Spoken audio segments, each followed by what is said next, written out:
जय श्री माता जी। ऑनलाइन उपस्थित सभी साधकों का हम स्वागत करते हैं। सर्वप्रथम सामूहिकता में कुंडलिनी चढ़ाकर बंधन लेंगे।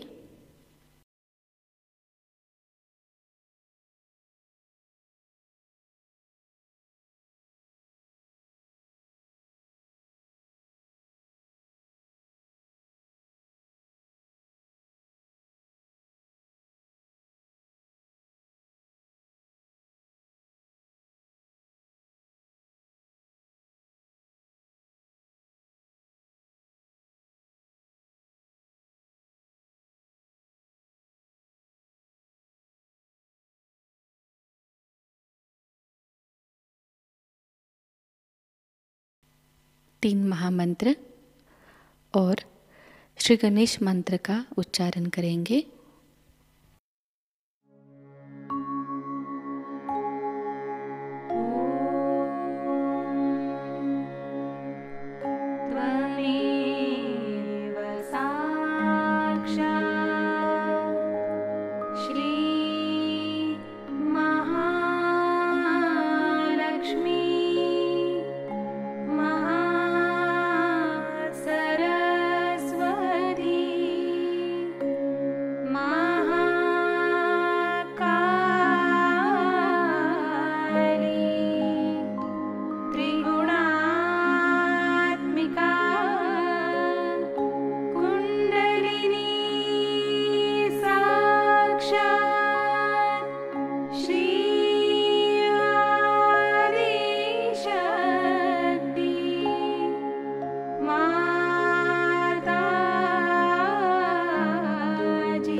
श्री माता जी, कृपावंत होकर हमें संतुलन अवस्था प्रदान कीजिए। श्री माता जी, कृपावंत होकर हमें निर्विचार अवस्था प्रदान कीजिए।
इसी अवस्था में हम परम पूज्य श्री माता जी की अमृतवाणी को ग्रहण करेंगे।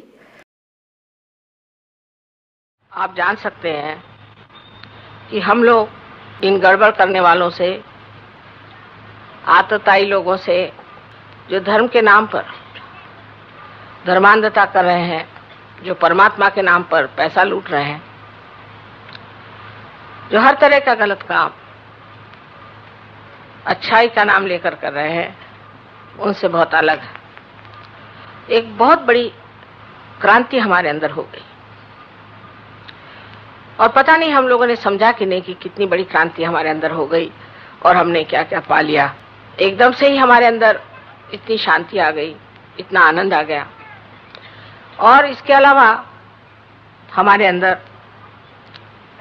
एक अद्भुत शक्ति जागृत हो गई, इसके कारण हम भी दूसरों का भला कर सकते हैं और हम भी सहयोग को जान सकते हैं।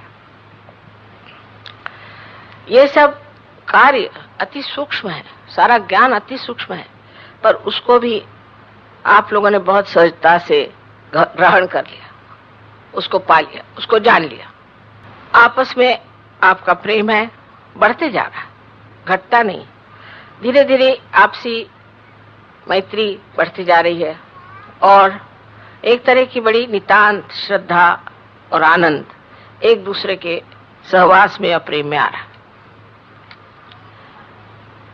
ये तो है कि कुछ लोग बहुत आगे चले जाते हैं, कुछ लोग पीछे चले जाते हैं, पर हम लोग सब साथ हैं।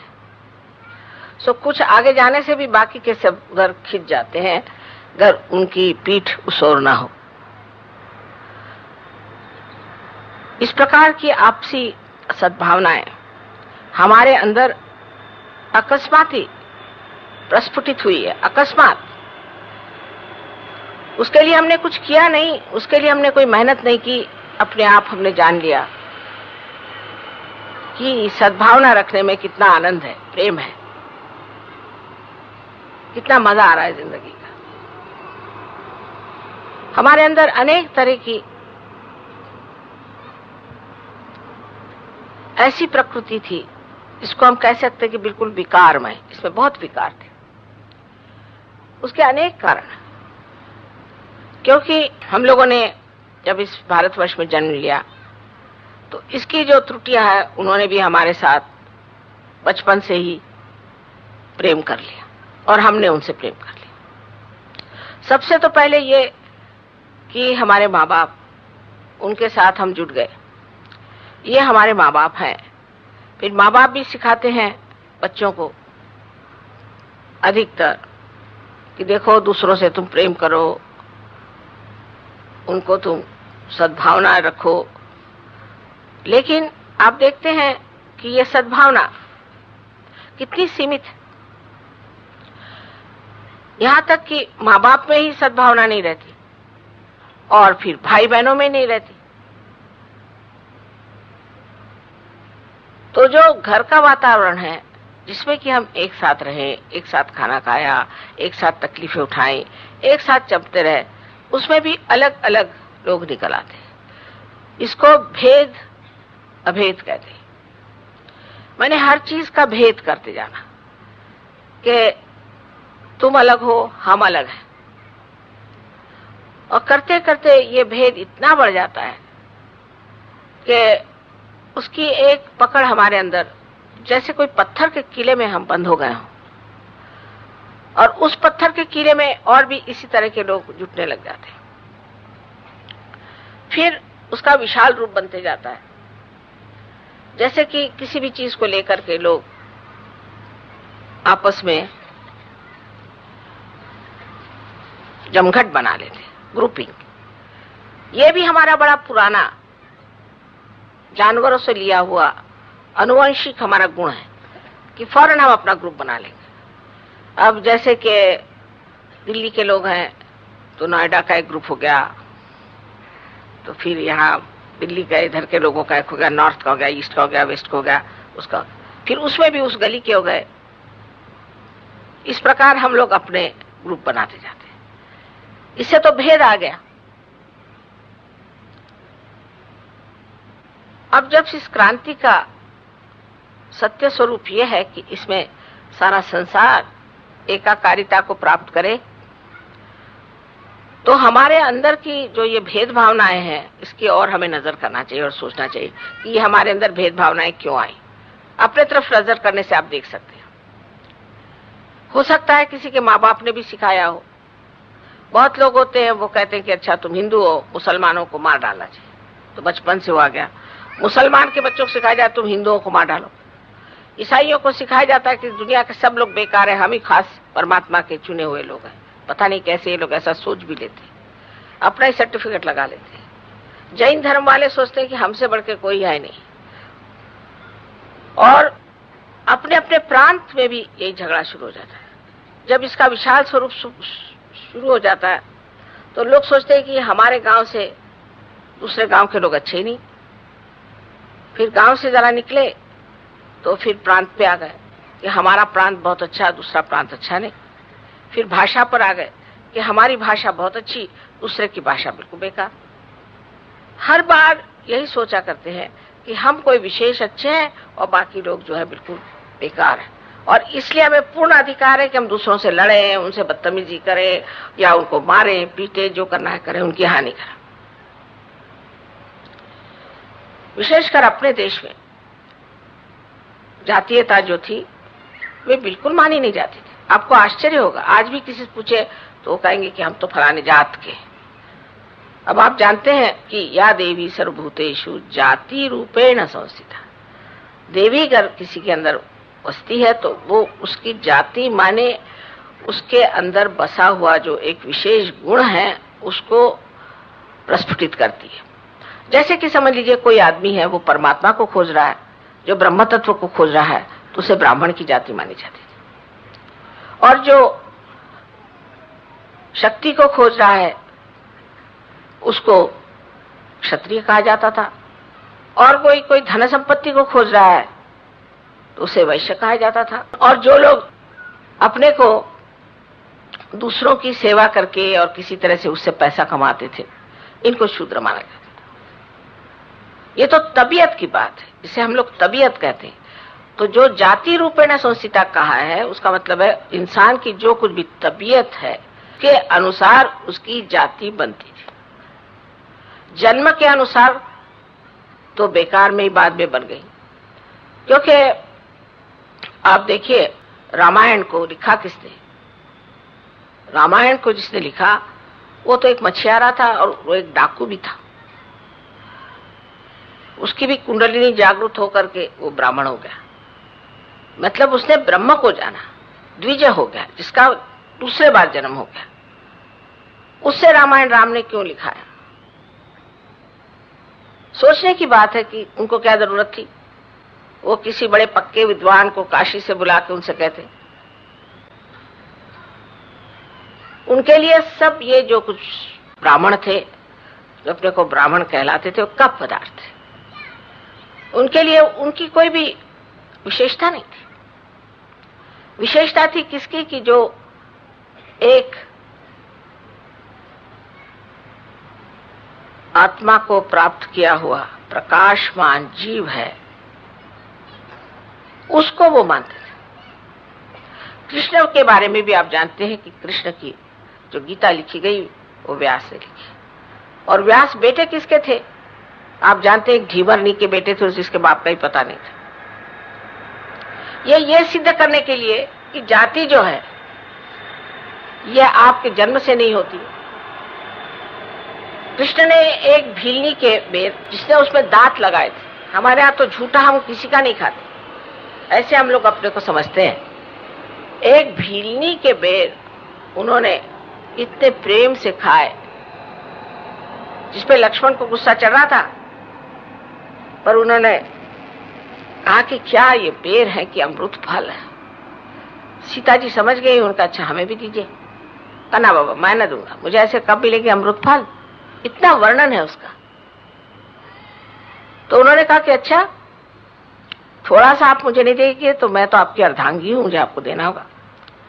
तो उन्होंने उसको दे दिया, उनको दे दिया। जब उनको दे दिया तो उन्होंने बड़े प्रेम से उसे खाया और कहा कि ऐसा अमृत फल मैंने कभी नहीं खाया था। एक भीलनी बुढ़िया इसके 2 ही 4 दांत बचे थे। उसने दांत मार मार करके वो बेर इकट्ठे किए थे और श्री राम से कहा था कि तुम खा लो, तुम खट्टा नहीं खाते हो ना, इसलिए मैंने सब चखे हैं, कोई भी खट्टा नहीं। उस प्रेम से उस साधारण बेर में अमृत फल की शक्ति आ गई और उन्होंने उस अमृत फल को उसी स्वाद से खाया जैसे कि कोई बड़ी अलभ्य चीज मिल गई हो। तो लक्ष्मण जी को भी लगा कि अमृत फल दोनों भी कह रहे तो कोई चीज होगी। उन्होंने कहा कि अच्छा भाभी हमें भी थोड़े से दे दीजिए। मैं तो नहीं देने वाली, आप पहले नाराज हो रहे थे, आप काय को मांग रहे हो? नहीं भाभी ऐसा नहीं करो, थोड़ा दो। सो उनको दिया तो वो भी, उनकी भी चित्तवृत्ति बदल गई, वो भी एकदम ठंडे हो गए। उनका पता नहीं क्या हो रहा है मुझे अंदर से। ये सब में हम देखते हैं कि मनुष्य को जो ये अंधकार है जिससे वो अपने को समझता है कि मैं इस जाति का हूं या मैं इस देश का हूं या मैं इस प्रांत का हूं, तो वो एक भ्रम में बैठा हुआ है। लेकिन श्री कृष्ण तो भ्रम में नहीं थे, राम तो भ्रम में नहीं थे। विदुर जो कि एक दासी पुत्र था, उसके घर जाके खाना खाया, लेकिन दुर्योधन के घर नहीं खाया। एक दासी पुत्र के यहां जाकर के उन्होंने खाना खाया। और श्री कृष्ण का तो सारा ही जीवन अगर आप देखें तो वो गोपियों के साथ किस तरह से खेला करते थे, जैसे कोई बिल्कुल उन्हीं के सतह के, उन्हीं के लेवल के हैं, और उसी प्रेम के साथ उनके साथ रासलीला आदि करते थे। और जिस तरह से वहां के दूध और मक्खन और दही चुराते थे, ये दिखाने के लिए कि हम तुम्हारे जैसे एक हैं, इसे लोग ये न सोचे कि हम कोई विशेष है।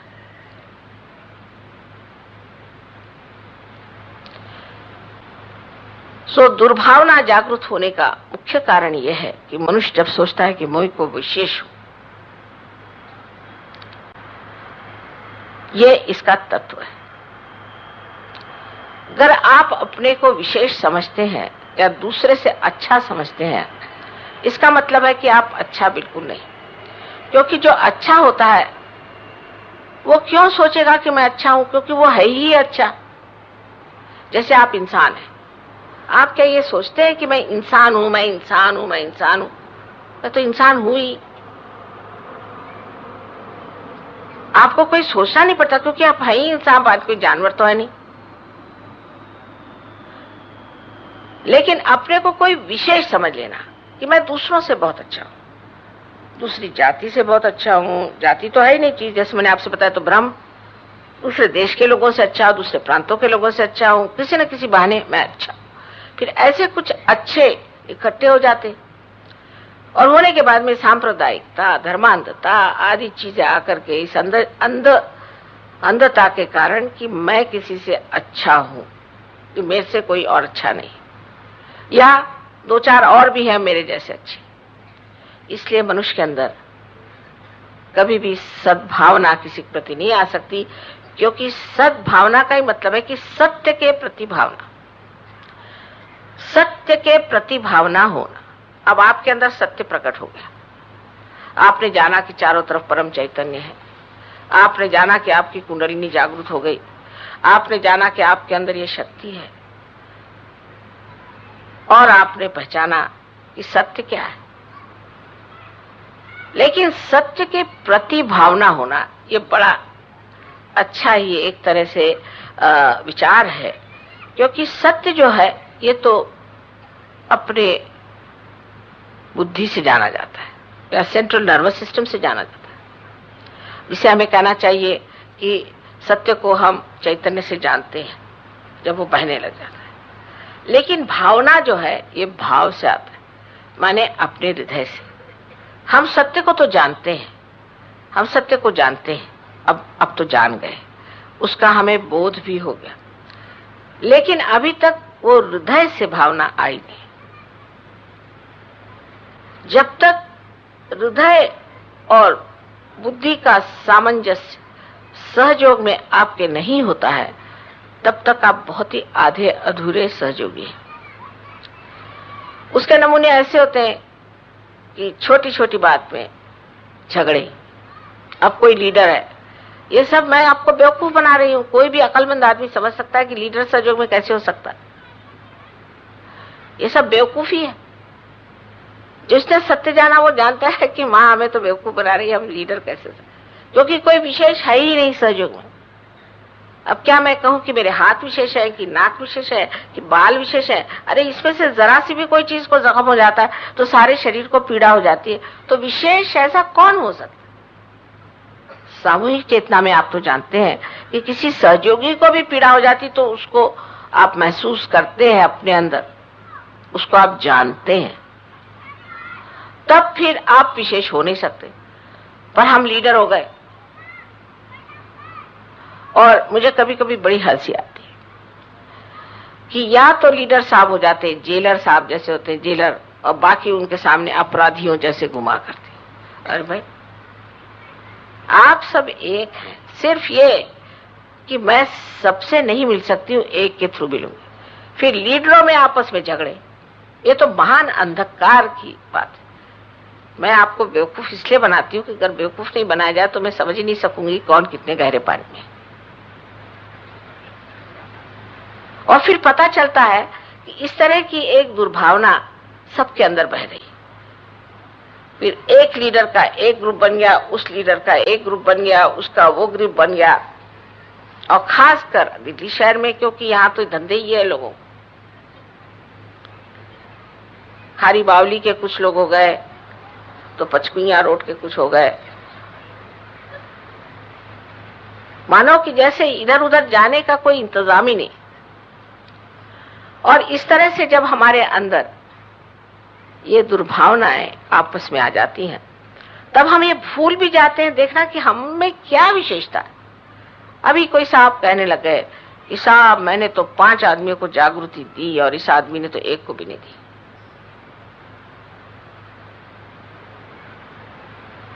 आप लोगों को मेरे सामने तो हंसी आती, और कभी कभी आप लोग भी इस चक्कर में आ ही जाते कि हम तो ऐसे, हम में ये विशेषता है, हमने ये कर लिया।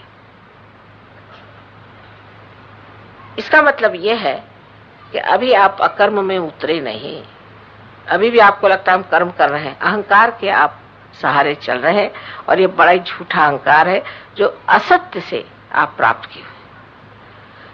पर सत्य की क्या विशेषता है? सत्य की विशेषता पहले समझना चाहिए और फिर भावना की। सत्य में आप जानते हैं कि आपने प्राप्त किया है अनेक शक्तियों को। सत्य ये भी है कि आपके जीवन में ऐसे अनेक अनेक चमत्कार हुए हैं कि जो आप बताते हुए अघाते नहीं। को ऐसा लगता है कि अभी तो खत्म ही नहीं हुआ, हमें तो ये भी हुआ चमत्कार, ये भी हुआ, माँ आपकी कृपा से वो भी हुआ, माँ आपकी कृपा से ये भी हुआ। ये तो सब आप लोग कहते रहते हैं। सत्य के प्रकाश में सारी ही चीजें सुलझती है, और आप जानते हैं कि हमारे ऊपर परमात्मा का हाथ है, वो हमें संभाल रहे हैं, वो हमें हाथ पकड़ के ठिकाने ले जा रहे हैं। वो हर चीज का किस तरह से एक एक जो भी प्रश्न हमारे सामने है उसका कैसे हल बना रहे हैं। फिर आप धीरे धीरे जानते हैं कि किस तरह से हम लोगों ने एक दूसरों को जाना। जैसे अंधेरे में हम बैठे हैं तो हम जानते नहीं कौन कहाँ बैठा है, कौन कहाँ बैठा है। अगर आप उठ के चलने लग जाए तो एक इस पर गिरेगा, वो उस पर गिरेगा, पर वही प्रकाश आते ही आप जान जाते हैं प्रकाश में कि नहीं, हम यहाँ बैठे, वो वहां बैठे। अगर हम उन पर कूदेंगे उनको भी चोट लगेगी और हमको भी चोट लगेगी। सत्य से, जो केवल सत्य है, उस सत्य से हम जो अपने पारस्परिक संबंध है उनको बहुत खूबी से समझ लेते हैं। और बड़ी प्यारी प्यारी बातें लोग कभी कभी कहते हैं एक दूसरे के मामले में, तो बड़ा आनंद आता है मुझे। मैं जब देखती हूँ कि एक सहयोगी दूसरे की तारीफ कर रहा है, बड़ा ही मुझे आनंद आता है। एक बार किसी के यहाँ प्रोग्राम हो रहा था, और प्रोग्राम होने के बाद मैंने सोचा कि इस आदमी को, बेचारे को, इतनों का खाना कैसे बनाएंगे, इन लोग कैसे होगा। तो मैंने सबको कहा अच्छा नमस्ते नमस्ते। सब लोग चले गए, वो मेरे और देखते रह गए अवाक। मुझसे कहते हैं कि माँ आपने सबको क्यों भेज दिया। मैंने कहा क्यों भाई, तुम इतनों को खाना कैसे देते हो। तो मैंने सोचा इन सबकी छुट्टी करें। कहा मैंने तो सबके लिए खाना बना के रखा था, तो क्यों भेज दिया। मैं कहा बुलाओ बुलाओ, सबको बुलाओ। तो भागे उनके पीछे में, अरे भाई सबका खाना बनाया, आओ आओ। अब वो लोग बड़े अचंभे में पड़ गए। तो मुझसे कहले माँ आपने नहीं जाना कि इसने खाना बनाया था। मैंने कहा जाना तो था, पर सब नाटक होने से कितना अच्छा लगता है ना। ये प्रेम के नाटक ये तभी हो सकते हैं जब आपस में सद्भावना हो, जो चूल जिसको कहते हैं हम लोग, ये सूक्ष्मता, ये मृदुता, ये नाजुक नाजुक तरीके से आपस में प्रेम जताना, ये सब तभी हो सकता है जब आपके अंदर हृदय की भावना है। ये हृदय से कार्य हो सकता है, बुद्धि से नहीं हो सकता। बुद्धि से आप जान सकते हैं, आप समझ सकते हैं कि हाँ आपने इसे प्राप्त किया है, लेकिन इसकी क्या खूबी है, इसका क्या मजा है, इसका आनंद कैसे उठाना चाहिए, ये सिर्फ आप भावना से ही जान सकते हैं। और जब इस आनंद को आप उठाते हैं तो उस आनंद में विभोर होकर के आप में ऐसी अच्छी अच्छी भावनाएं आ जाती है कि आप समझ ही नहीं पाते ये कहां से आ गई, ये कैसे हो गया। एक सहयोगिनी थी, वो एक बार सिसिली गई, तो वहां वो अकेली पड़ गई। बैठी हुई वो बेचारी एक रेस्टोरेंट में बैठी कुछ खा रही थी अकेले। जब उसे लगा कि कहीं से वाइब्रेशंस आ रहे, उसने आंख उठा कर देखा तो एक दूसरे वहां बैठी हुई कुछ और खा रही थी। इन्होंने उनकी ओर देखा, उन्होंने इनकी ओर देखा, इनसे रहा नहीं गया। तो उनके पास जाके कहती है क्या आप सहयोगी हैं? कहले हाँ। आप भी हैं क्या? कहले हाँ। कहले हम दोनों इतने गले मिले, और वो थी ग्रीस की और ये थी इटली की। और कहले इतना आनंद आया माँ कि उसके बाद कभी भी वो याद आती है तो ऐसा लगता है कि पता नहीं किस आनंद के सागर में हम डर।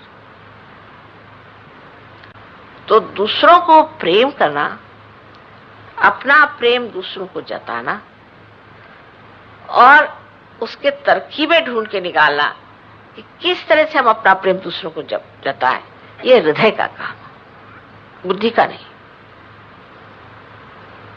बुद्धि सिर्फ जानती है, लेकिन उसका प्रदर्शन, उसकी वाच्यता, माने उसके बारे में कहना, जताना, बताना, जिसे एक्सप्रेशन कहते हैं, वो हृदय से ही हो सकता है। आपने बहुत कुछ जान लिया और आप उसको जता नहीं सकते, तो क्या फायदा हुआ? ऐसे जानने का क्या फायदा? छोटी छोटी चीजों से आप जता सकते हैं। और सब लोग जब आपस में इस तरह से बहुत बारीक बारीक विचार करके एक बड़े सूक्ष्म धागे में बनते जाते हैं तो बड़ा ही आनंद आता है।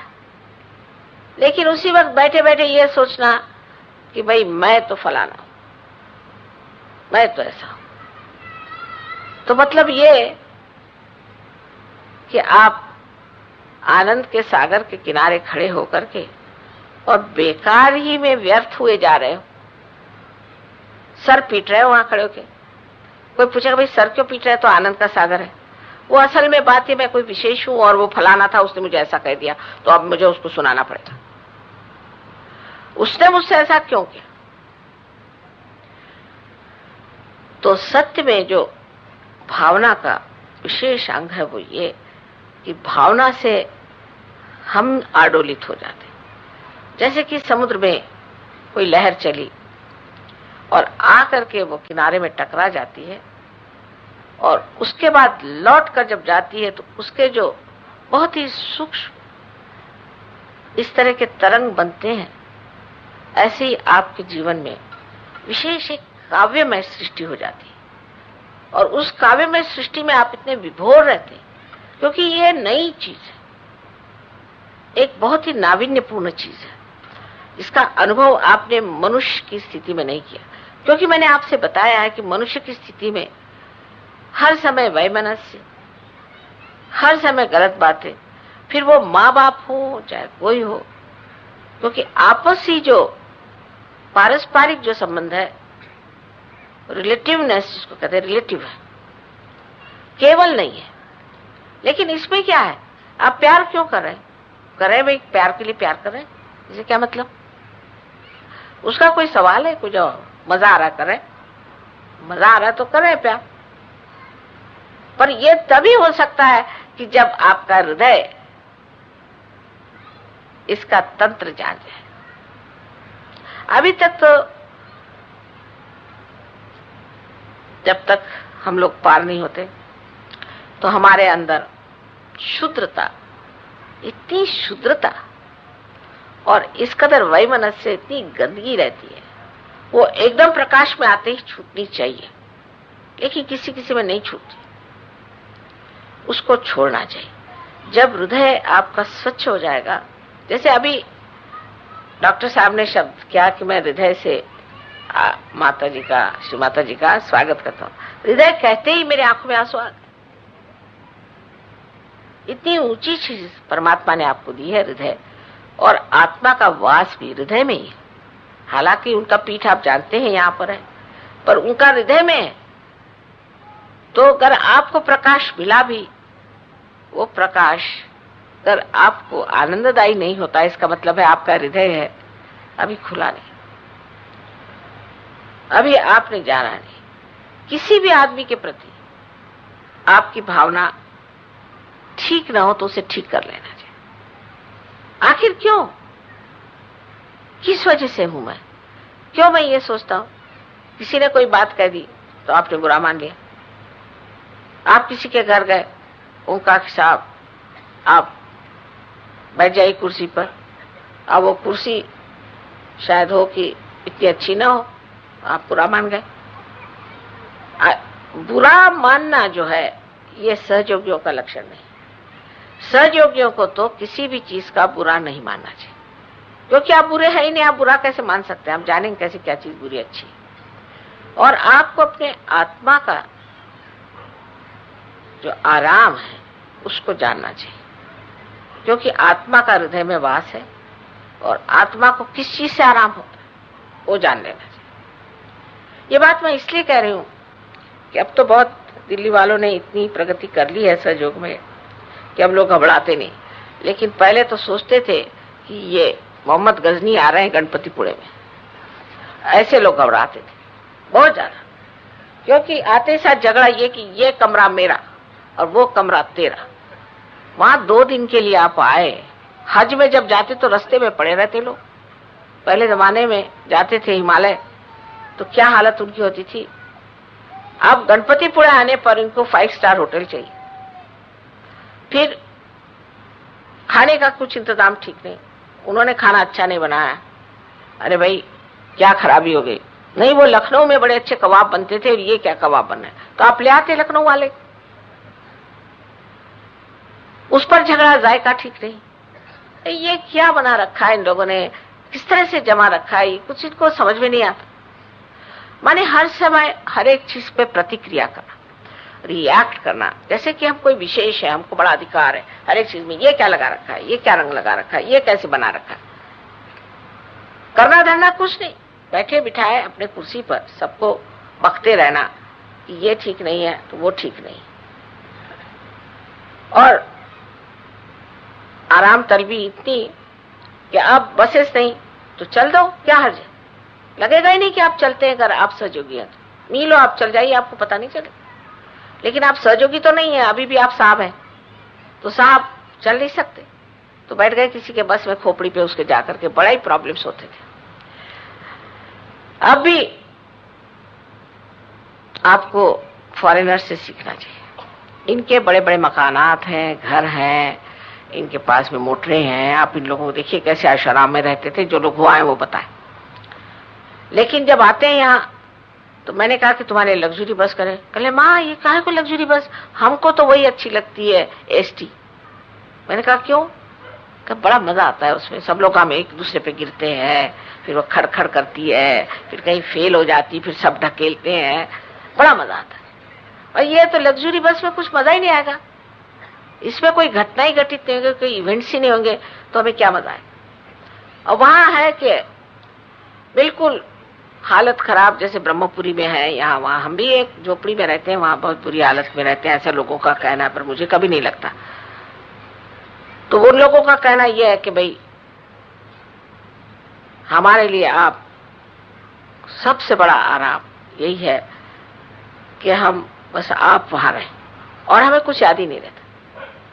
सो एक बार ब्रह्मपुरी कुछ सहयोगी गए, हिंदुस्तानी अपने बड़े साहब लोग हैं ना, उन्होंने आके बताया कि अरे ब्रह्मपुरी में तो इतना खराब खाना, क्योंकि महाराष्ट्रियन ने बनाएगा तो इधर यूपी वाले क्यों पसंद करने चले, पंजाबियों को क्यों अच्छा लगेगा मद्रासी खाना, उनको तो पंजाबी चाहिए, और यूपी वालों को राजस्थानी नहीं चलने वाला, राजस्थानियों को मराठी नहीं चलने वाला, मराठियों को मद्रासी नहीं चलने वाला, तो कोई स्टैंडर्ड तो है नहीं।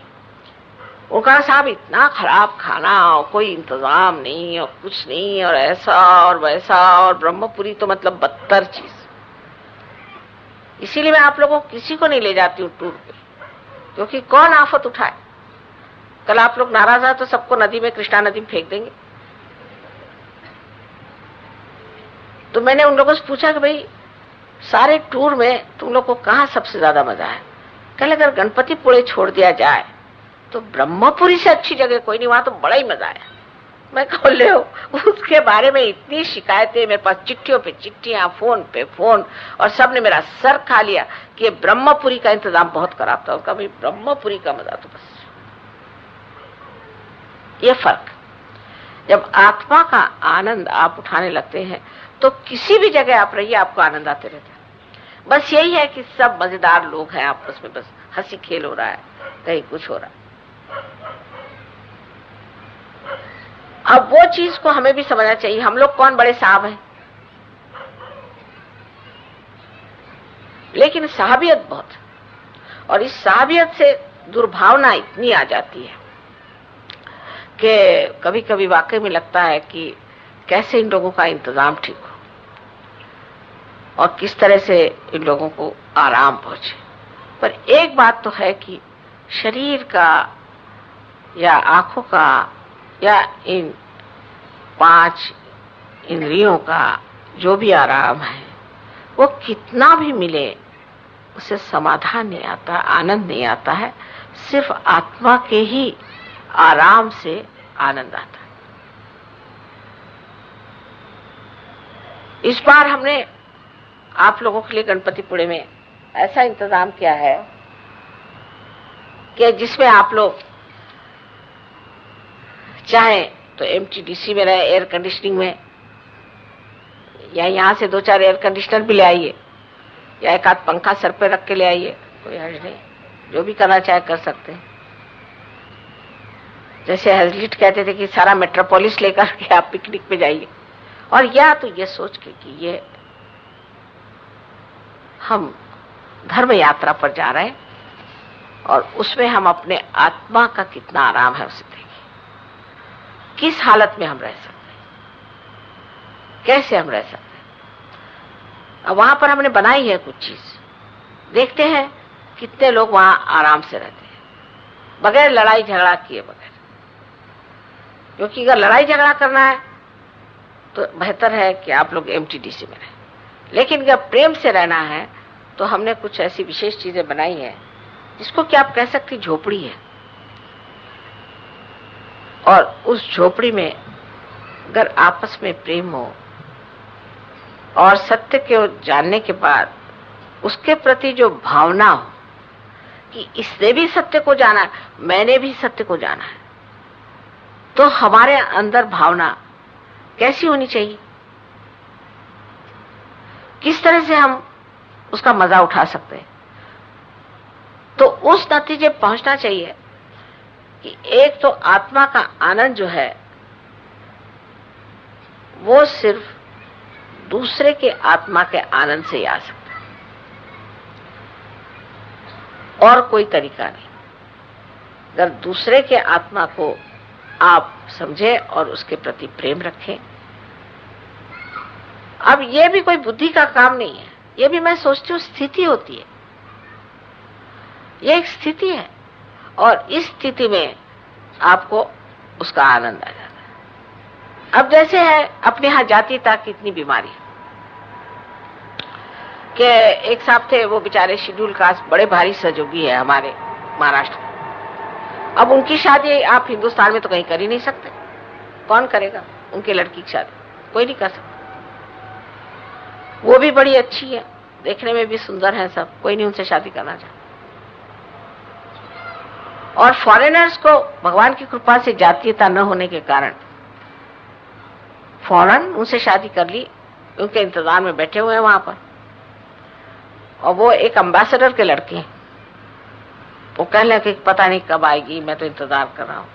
और उसकी बहन भी उस पर ही है, उनके फादर भी चाह रहे हैं कि कब आएगी पता नहीं, उसकी मदर भी चाह रहे हैं कब आएगी। लेकिन हमारे यहाँ कोई अगर कहे कि कोई भी आदमी एक शेड्यूल कास्ट के आदमी के लड़की से शादी कर ले तो हो गया। माने अभी भी ये चीजें हमारे अंदर चिपकी हुई हैं, बहुत ज्यादा हमारे अंदर चिपकी हुई है। और हम अब भी सोचते हैं कि हम फलाने जाति के हैं, हम अलग जाति के हैं, इस जाति के हैं। असल में शर्म आना चाहिए, क्योंकि देखिए अपनी जाति की ओर देखिए। अब जैसे मैं ईसाई धर्म में पैदा हुई, लेकिन हमारा जो कुल है वो आप जानते हैं ना, शालीवाहन का था, तो उसमें हम लोगों को 96 कुल के कहते थे। ये 96 कुल एक बीमारी है हिंदुस्तान मेरे विचार से, और मुझे शर्म आती कभी कहने को मैं 96 कुल की, क्योंकि इस कुल में 96 तो नहीं 100 बुराइयां होती कम से कम, और एक भी अच्छाई नहीं होती, 100% बुराइयां होती 96 कुल में। अब आप अपने और भी देख लीजिए, माने इनमें एक ही काम करते हैं लोग, लड़कियों की शादी करना। उसके मामले में बहुत, कहाँ शादी होगी, किससे शादी होगी, किसके घर में होगी, और फलाना होगा ढिकाना होगा, इसके सिवाय और दूसरा काम करते हैं शराब पीना, तीसरा काम करते हैं औरतों को मारना। और पैसे वाले लोग होते हैं तो उससे जो कुछ भी बुराइयां कर सकते हो करते। मैंने आज तक नहीं सुना कि 96 कुल के किसी भी आदमी का नाम कहीं हुआ है, नहीं किसी आदमी के बारे में एक कहते हैं कि उन्होंने एक किताब लिख दी, नहीं 96 कुल के किसी बच्चे ने या लड़के ने कोई वीरता दिखाई। ये 96 कुल ऐसा खराब कि शिवाजी महाराज को भी इन्होंने कहा कि ये 96 कुल के नहीं है तो इनका राज्याभिषेक नहीं हो सकता। तो फिर गागा भट्ट जो कि बड़े माने हुए विद्वान थे और पहुंचे हुए पुरुष थे, वो आए, उन्होंने उनका राज्याभिषेक किया। बताइए, शिवाजी के पांव के धूल के बराबर आप नहीं, और आप सब लोग पता नहीं क्या सोचते। और फिर ब्राह्मणों ने जिस तरह से छला है लोगों को, ज्ञानेश्वर जी को छला और उनको छल छल करके इतना सताया कि उन्होंने 23 साल में समाधि ली। इतना ऊंचा आत्मा इस संसार में आया और खत्म हो गया, ये जातीयता की वजह से और ये विचार से कि ये काम गलत है, वो काम गलत है। और जैसे आप ही बड़े ठेकेदार हैं हर अच्छे करने का, आपका अपनी तरफ तो नजर नहीं कि हम क्या। तो सच सोचना चाहिए कि क्या मैं जमीन पे सो सकता हूं बगैर तकिया लिए? क्या मैं कोई शूद्र हो तो उसका विचार न करते उससे विवाहित हो सकता हूं?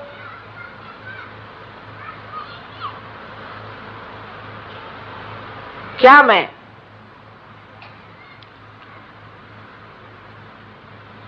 किसी भी जगह पूरा आराम से रह सकता हूं? किसी भी परिस्थिति में मैं सुख उठा सकता हूं? क्या मैं कोई भी बड़ा अपने को समझ ले तो उसके सामने मैं अपने गौरव में खड़ा हो सकता हूं? और कोई अपने को कितना भी नीचा समझ ले तो उसका मैं मान कर सकता हूं? नहीं तो हम गधे जैसे हो जाएंगे कि हमारे से सामने कोई चले तो उसको कान पकड़वा दिया, पीछे चल रहे उसको लात मारे। गधे में और सहयोगी में फिर फर्क क्या रह जाएगा? लेकिन गधा है, कहीं भी बैठ सकता है, कहीं भी सो सकता है। कम से कम वो गुण गधे का सीख ले तो बड़ा अच्छा हो जाए। और ये एक बात खास हमें सोचनी चाहिए कि हम इन छोटी छोटी क्षुद्र चीजों के लिए एक दूसरों की क्यों भावना दुखाते हैं। औरतों में भी खास होना चाहिए। मेरे ख्याल से भावनाएं औरतों में ज्यादा है, और भावना में फिर यही सोचना चाहिए कि हमने किसके प्रति क्या अच्छा विचार किया। अब औरतों का तो आप जानते हैं मामला, अच्छी हुई तो बहुत अच्छी, नहीं तो भूत, उसके बीच में नहीं चलता मामला। फिर यह कि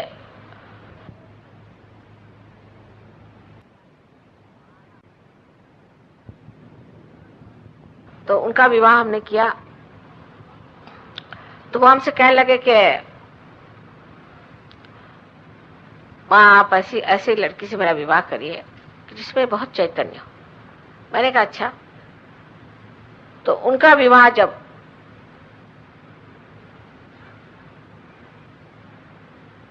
हमने एक लड़की से तय किया जिसमें वास्तव में चैतन्य बहुत था, लेकिन वो बिल्कुल देखने में कहना चाहिए सुंदर नहीं थी। सुंदर तो थी मेरे दृष्टि से, लेकिन हो सकता है कि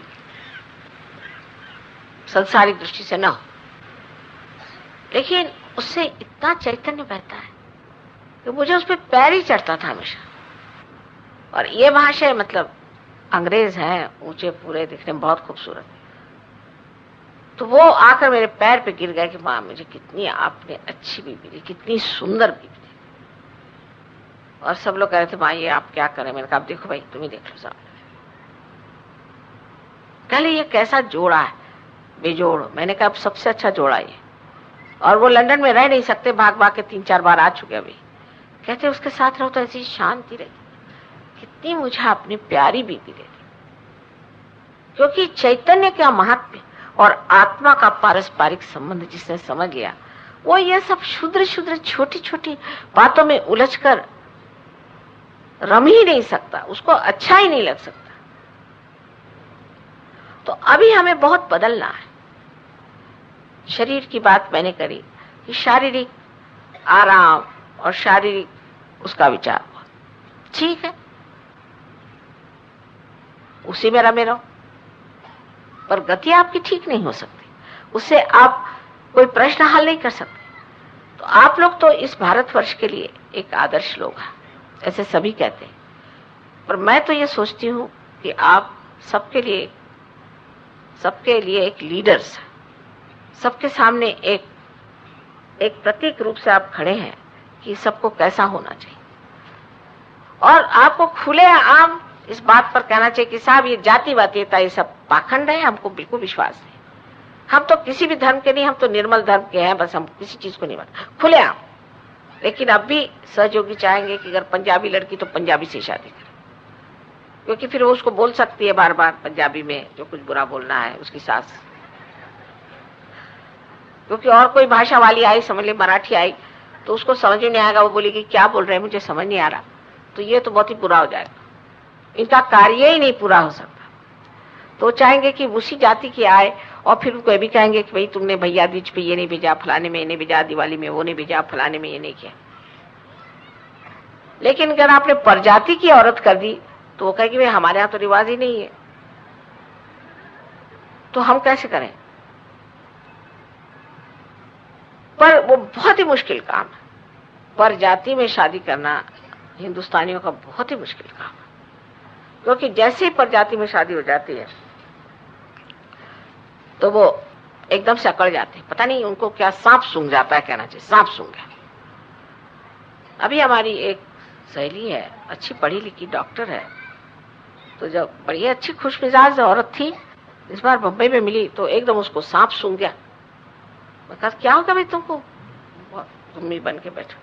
मैंने कहा क्या हुआ, महाराष्ट्रियन है वो। अरे भाई क्या बताएं, बहुत आफत आ गई। मैंने कहा क्यों, मेरे लड़की ने एक पंजाबी से शादी कर ली।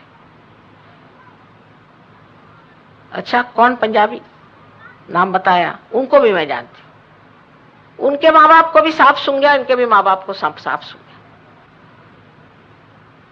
अब कब तक मियाँ भी ठीक चल सकते हैं अगर इस तरह की भावना हमें एक दूसरे के प्रति। तो शारीरिक इस पर भी बहुत होता है। बहू ने मुझसे ये नहीं पूछा, सवेरे मुझको उसने चाय नहीं पूछी, फिर मैंने उसने ये नहीं पूछा, फिर मुझसे ये नहीं किया। फिर हम वहां गए तो गणपतिपुणे में वहां कोई हमारे लिए हार लेके नहीं खड़ा हुआ, माता जी की आरती करी, हमारी कोई आरती नहीं करी। और माता जी को तो इतना अच्छा कमरा दे दिया और हमको तो इतना अच्छा कमरा नहीं दिया। तो अच्छा बाबा तुम आके अंदर हो, मैं बाहर रहती। ये शारीरिक, इससे भी बड़े झगड़े, फिर मानसिक झगड़े खड़े हो जाते हैं कि मन में भावना है बस ये जो एक आदमी है ना माता जी, इसका मेरा पट ही नहीं सकता। अरे भाई क्यों नहीं, वह पट नहीं सकता। अरे भाई क्यों नहीं पट सकता, क्या उसने तुम्हारा बिगाड़ा, कौन सा तुम्हारा उसने घोड़ा मार दिया, तुम क्यों उससे इतना नाराज हो। माता जी बस मत पूछे, उसको तमीज ही नहीं। तो तमीज ने तो कोई हर्ज नहीं, तमीज होना कोई बहुत बड़ी बात है क्या, नहीं है तो नहीं है भाई, देहात का आदमी होगा या किसी और जगह का होगा, आपके देश का नहीं होगा। जैसे हमारे लखनऊ के लोगों को तमीज बहुत ज्यादा है और उस तमीज में आप फिसल पड़िएगा, लेकिन करेंगे कुछ नहीं, करेंगे कुछ नहीं। कहेंगे क्या, आप हमारे घर खाना खाइए, ये करिए, बाल ये बिल्कुल खाल उतार देंगे, घर पे पहुंचे तो पता हुआ कि तो गायब है।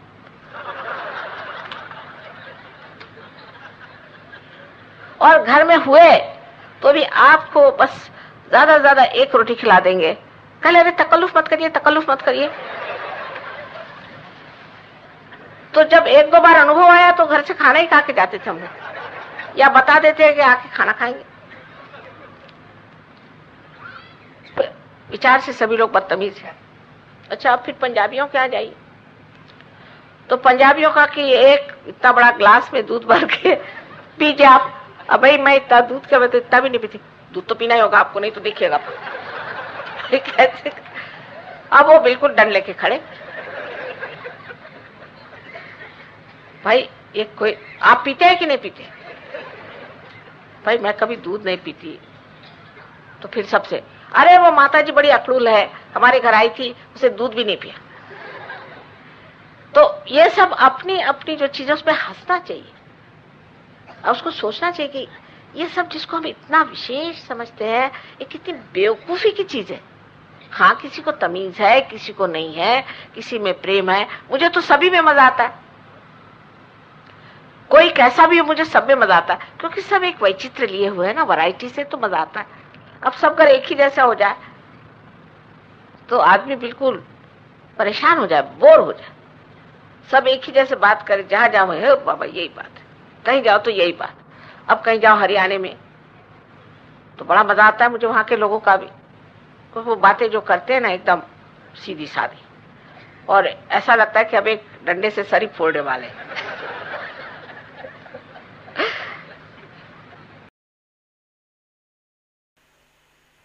निशब्द ध्यान में बैठते हैं।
परम पूज्य श्री माता जी,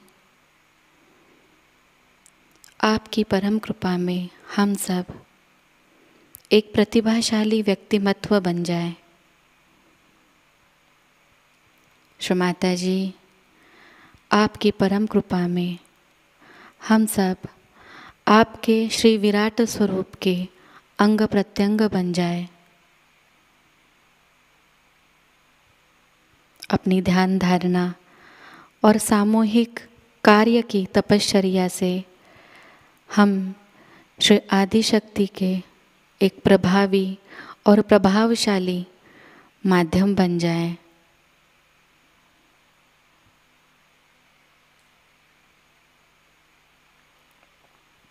परम पूज्य श्री माता जी, आज का यह सामूहिक ध्यान हम आपके श्री चरणों पर समर्पित करते हैं।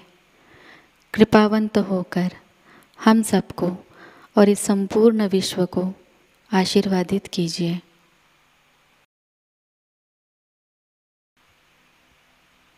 श्री माँ को प्रणाम करेंगे और सामूहिकता में कुंडलिनी चढ़ाकर बंधन लेंगे।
आज का यह ध्यान केंद्र यही संपन्न होता है।